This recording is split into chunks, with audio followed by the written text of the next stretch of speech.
everybody, welcome to my channel.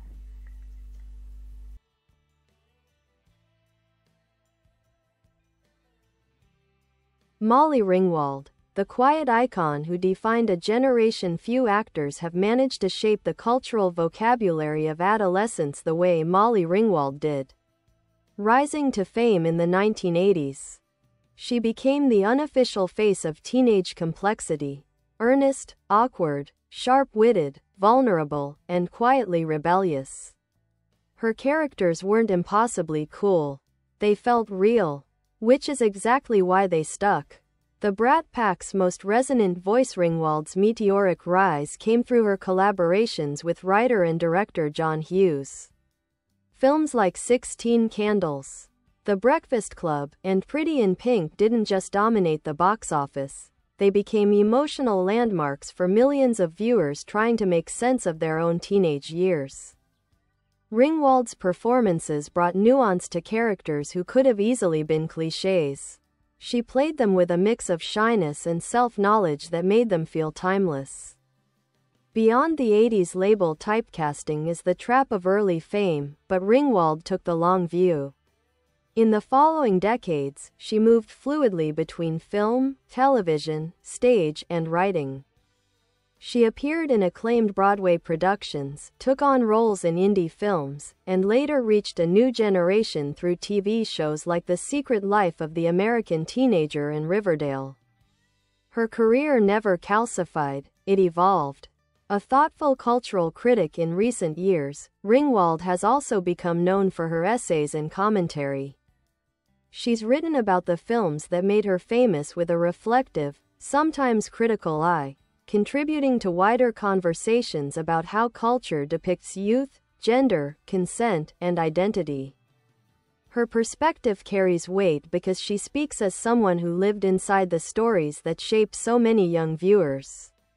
Lasting impact. It's easy to label Ringwald an 80s icon, but that undersells her influence. She helped define a cinematic language around adolescence that still echoes today. Her work continues to resonate because she brought empathy to characters who were often just trying to feel seen.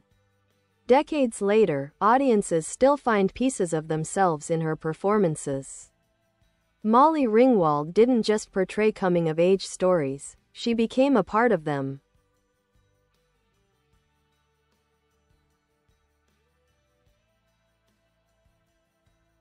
Molly Ringwald, the quiet icon who defined a generation and kept evolving. Molly Ringwald occupies a rare lane in American pop culture. She isn't just an actor associated with a particular decade. She's one of the emotional touchstones of it. Her performances helped crystallize how film portrays teenagers. And even today her legacy shows up everywhere, from high school dramas to coming-of-age indies to internet nostalgia cycles that recycle 80s aesthetic like it's oxygen. The Hughes era and the birth of a symbol. Ringwald's collaborations with John Hughes are the stuff of Hollywood folklore. When 16 Candles arrived in 1984, the teen movie landscape was in flux. Most films leaned goofy or raunchy, but Hughes wanted something gentler and more psychologically honest. Ringwald became his muse not simply because she fit a type but because she could play contradiction: shy but opinionated, unsure but observant, vulnerable but capable of standing her ground. In The Breakfast Club, she took on Claire Standish, the quintessential popular girl. In lesser hands, Claire would have been a cardboard cutout, the antagonist of angsty teens on the wrong rung of the social ladder. Ringwald gave her fragility and grace. She made the audience feel the pressure of perfection that Claire staggered under. And generations of teenagers have since recognized themselves in her quiet discomfort. Then came Pretty in Pink, arguably the crown jewel. As Andy Walsh, a working-class girl navigating love, friendship, and class divides, Ringwald delivered a performance that felt emotionally lived in. The film made her not just a star but something closer to an avatar of 80s girlhood. Reinvention and the realities of growing up in Hollywood. Many child and teen actors struggle to make the transition into adult roles. Ringwald chose a different route. She stepped back, moved to France for a period, acted in European films, and built a life on her own terms. It wasn't a retreat so much as a recalibration. Her later work in independent cinema and on the stage showed her craft in a new light. Broadway roles in Cabaret, Enchanted April, and How I Learned to Drive revealed the depth of her training and instincts. Stage work offered something Hollywood rarely provided: the chance to grow without the glare of a camera demanding a specific version of her. Television brought her back to a new mainstream audience. On The Secret Life of the American Teenager, Ringwald played a parent rather than a teen, which created a warm symmetry. The girl who once defined adolescence on screen was now navigating its complexities from the other side. Later, Riverdale introduced her to Gen Z viewers discovering her for the first time. A cultural critic of her own legacy, Ringwald's writing may be one of the most interesting chapters of her career. Her New Yorker essay re-examining The Breakfast Club through the lens of #MeToo sparked widespread conversation. She considered the films that launched her with tenderness and critique, acknowledging both their impact and their blind spots. Few actors have both the humility and insight to publicly interrogate their own mythology. Her commentary expanded beyond her own filmography. She has written about parenting, identity, politics, the evolution of Hollywood, and the strange experience of being both a cultural artifact and a living person with an evolving point of view. Why Molly Ringwald still matters. Ringwald's influence continues not because of nostalgia alone, but because the emotional honesty she brought to her roles is still a blueprint. Teen dramas today often try to combine grit, vulnerability, wit, and social nuance. Ringwald did that decades earlier, before it was fashionable to treat teenage feelings as a serious subject. She offered something that teen cinema didn't always prioritize: empathy. Her characters felt the stakes of adolescence without irony or condescension. That sincerity has aged well. It's why clips of her films still circulate online, why people still argue about whether Andy should have ended up with Ducky, and why her image remains instantly recognizable. A legacy still being written. Unlike many icons whose stardom fades into sepia, Ringwald's career has stretched and shifted alongside her life. She continues to act, write, advocate, and occasionally remind the world that nostalgia is most powerful when paired with reflection. Molly Ringwald didn't just define a generation. She helped generations define themselves.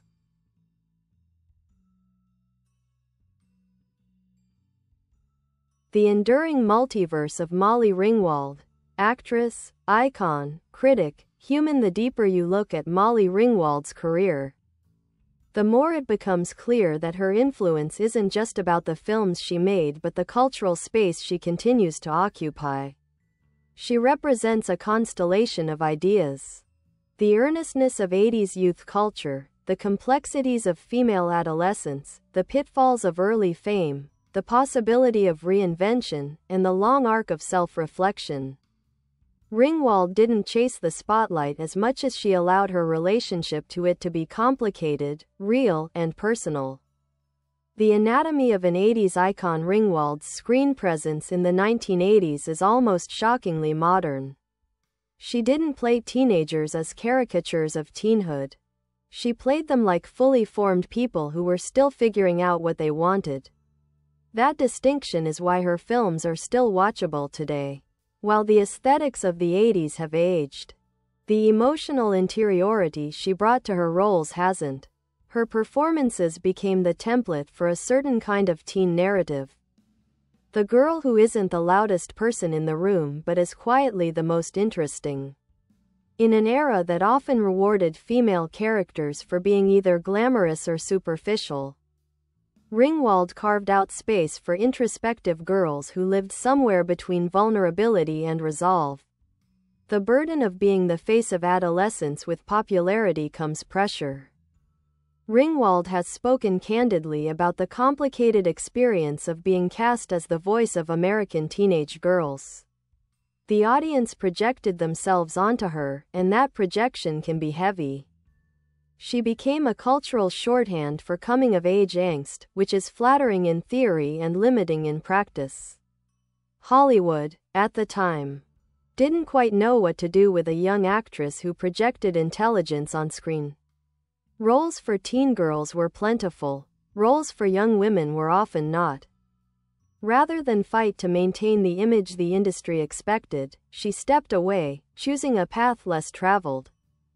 A life in translation. Ringwald's move to France in the 1990s wasn't a retreat but an exploration.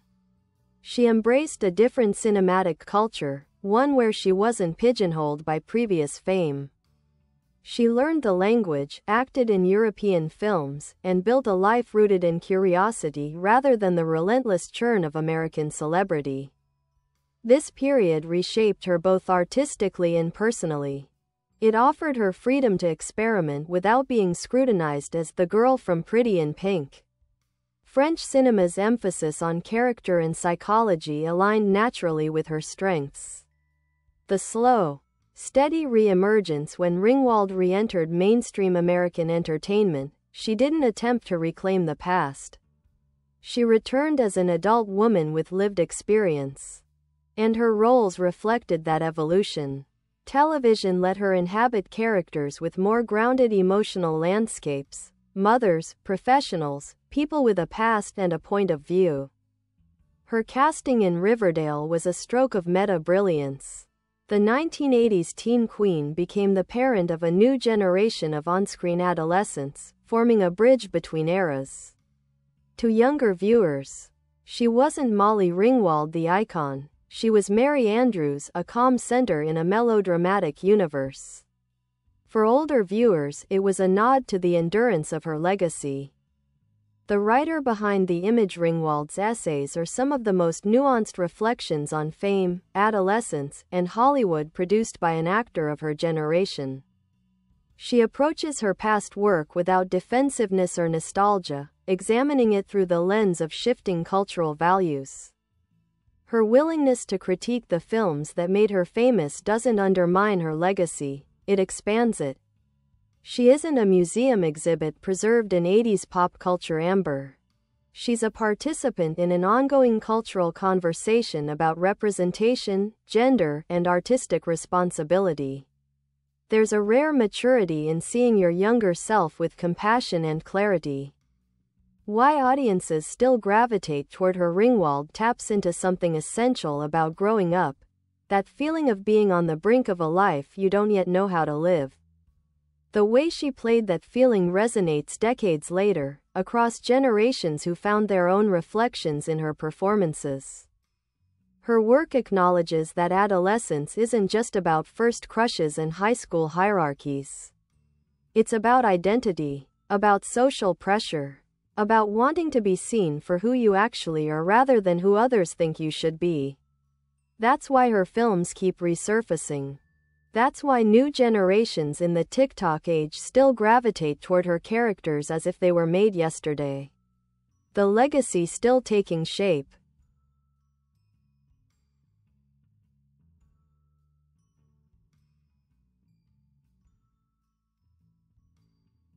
Molly Ringwald's place in cultural history isn't a fixed point. She's continued to add layers to it, both through her work and her commentary. Her influence extends across genres, eras, and mediums. She's proof that teen idols don't have to fade. They can evolve, question, contribute, and complicate their own mythology. Her story is still unfolding, which might be the most compelling part of all. Icons don't need to be static. They can grow up with us.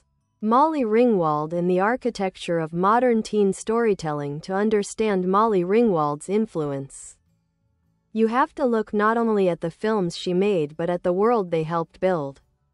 Her presence shaped how studios, writers, and audiences imagine teenage girls.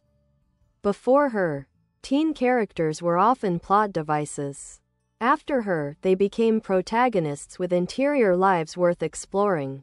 That shift still shapes teen-focused storytelling today. The emotional realism that changed a genre. The teen films of the early 80s leaned into slapstick or broad comedy.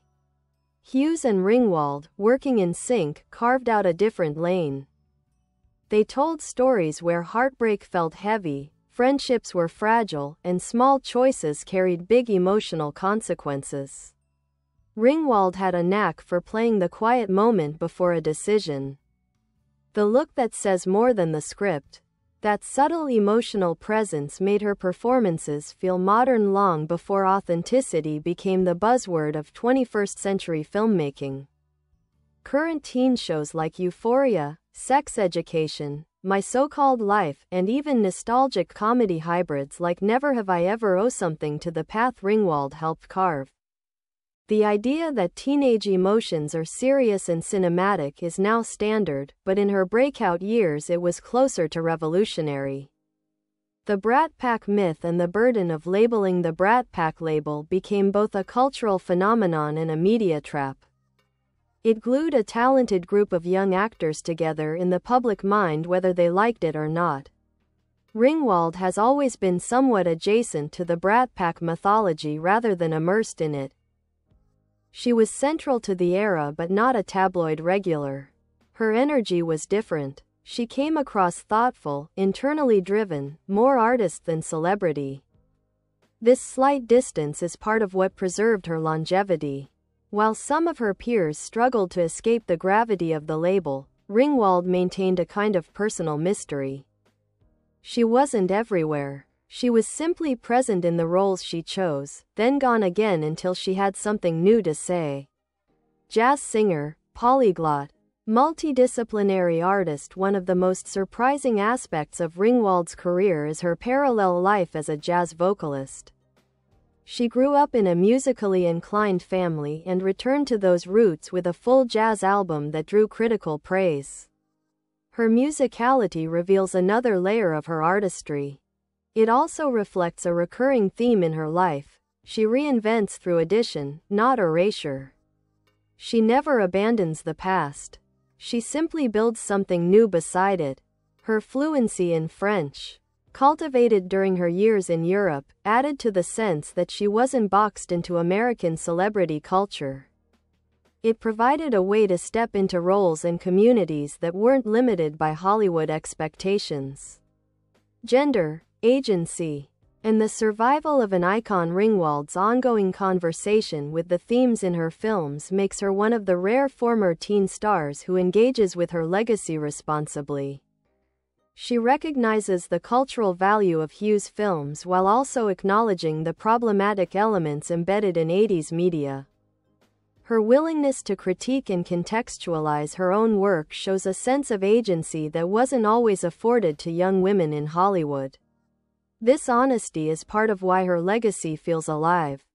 Lots of 80s icons exist mainly in the form of nostalgic gifs and t-shirts.